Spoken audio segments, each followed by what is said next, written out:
Dahulu kala, di sebuah kerajaan megah bernama Pasir Batang, hiduplah dua putri bersaudara. Sang adik, Purbasari, dikenal karena kecantikan dan kelembutan hatinya. Sementara kakaknya, Purbararang, memiliki hati yang dipenuhi iri dan amarah.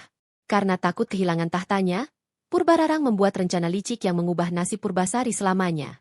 Dengan fitnah keji, Purbararang menuduh Purbasari terkena penyakit mengerikan dan harus diasingkan.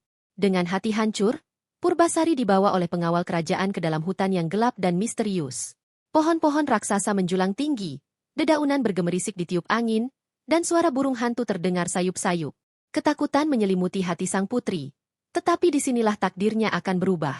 Di tengah kesedihannya, tiba-tiba dari balik bayangan pepohonan, muncul seekor lutung hitam dengan tatapan lembut. Ia bukan sembarang kera. Sorot matanya penuh kebijaksanaan, seolah menyimpan rahasia besar. Tanpa rasa takut, Purbasari menatapnya, dan sejak saat itu, kisah luar biasa mereka pun dimulai.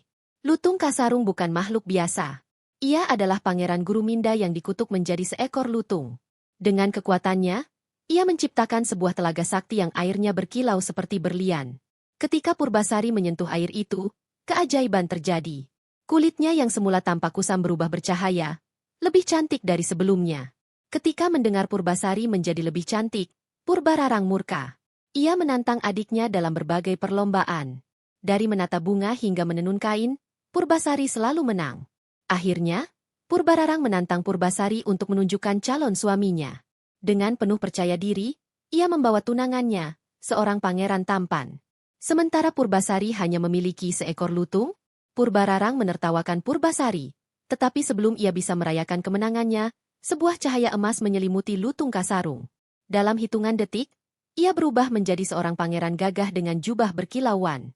Semua orang terkejut, termasuk Purbararang, yang kini menyadari kesalahannya.